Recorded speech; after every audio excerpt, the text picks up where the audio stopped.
Hello, my name's Simon Walker. I have set up a MIDI track. I'm just in the process of setting it up, inserting the track, moving it over.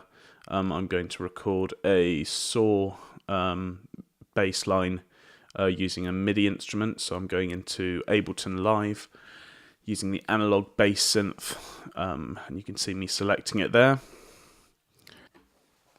So you can see I've dragged the Saw 7 instrument across into MIDI channel 1, and I'm now option clicking or right clicking on the title track and renaming it into the Saw bass part. So now I'm setting so that I've got a 1 bar count in and checking that my metronome's set. That's how you turn it on and off, just by clicking on it. And I wanted to record this quite slowly, so I've set the BPM to, I'm just about to reset it to 82 BPM. I have no idea why I did 82, it just felt cool. And you can just see me messing around with the BPM in the top left corner of Ableton Live. Now I've got the track record enabled down at the bottom of the channel strip. And this is now me playing it in.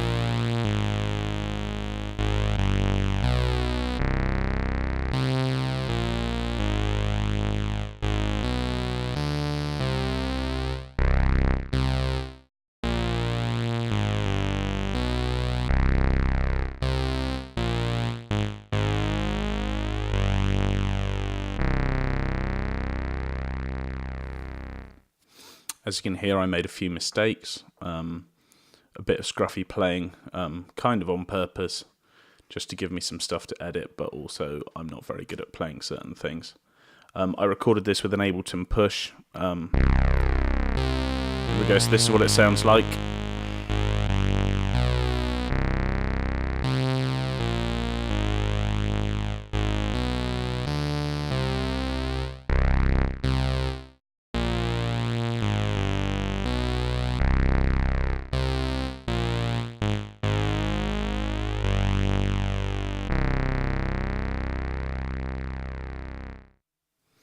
Okay, so what I've done now is I'm just going through with the select tool and I'm just manually editing some of the notes that are quite clearly very wrong, and just sort of doing a general move of the obvious mistakes before I go on to quantize it.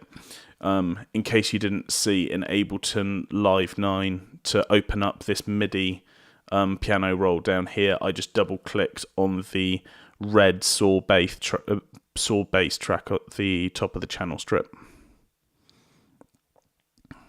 What you'll also see in a second is you'll see me play back some of the MIDI audio, but you won't actually hear it. That's because when I was making this video, I had to bounce down the audio from the MIDI track so that I could actually put it into the video. So now I'm selecting it all to quantize it. So I've selected it, going into quantize settings. I decided to actually do a start and an end quantize because some of my my playing had been so shabby. So there we go, just quantizing. And I decided that I'd probably do a second quantize, but this time just for the start of the notes. And that's what this, I'll just play you now what this sounded like. So here we go.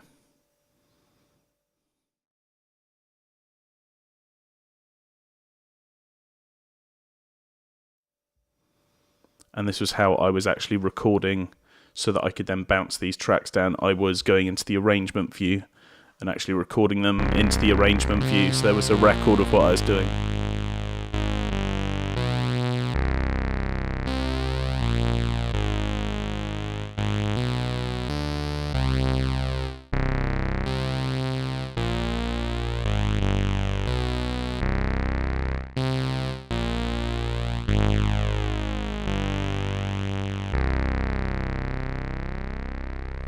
So you can hear that's still not quite right. So what I then did was I went back into the piano roll and just went through and manually found some of the extra errors that hadn't quite been picked up by my earlier edit. You'll see some of the notes, especially just before measure 7, you can see that I've actually played a few notes just before the beginning of the bar and just before the beat. So I just took a bit of time to find those, playing those back to make sure they sounded right, and edited the end of some of the notes to make sure there wasn't too many big gaps.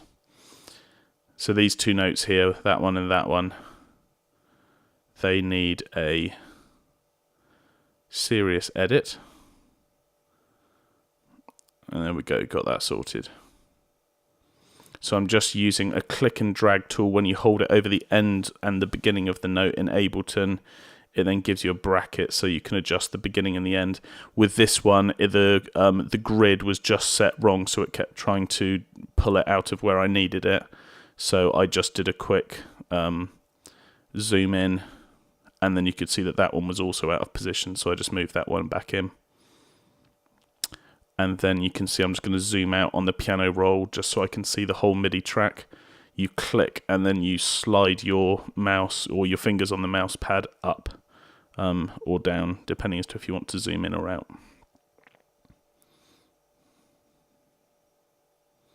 So that's what this sounds like now.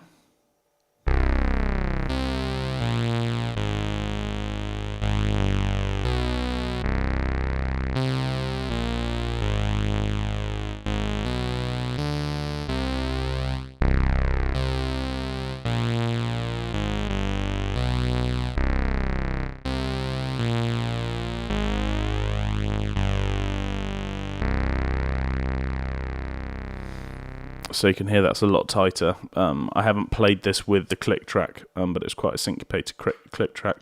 So now, just for the final, to show you what it could sound like, I've just put it on a send A to the reverb channel, and that's me adjusting the reverb just to give it a real extra high texture, high timbre, so you can just hear what it sounds like.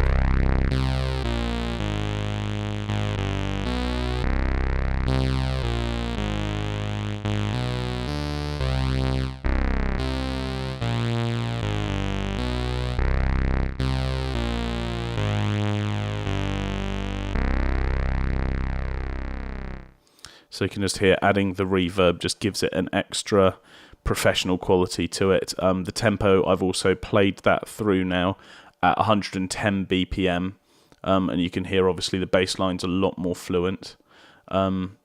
This is just just to show you what I'd actually been doing in order to actually copy these clips through, just so I could show you the different sections. I was actually recording into the session view in Ableton, and then you can then record each idea directly then into the arrangement view, this is the more common view, the arrangement view. It looks much more like all the other DAWs out there.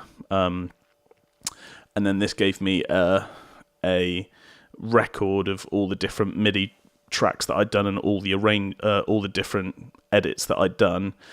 And then what I did was I then actually froze the tracks so that I then actually had an audio file that I could then generate the movie with. So that was all the work I did. Great, thanks for watching.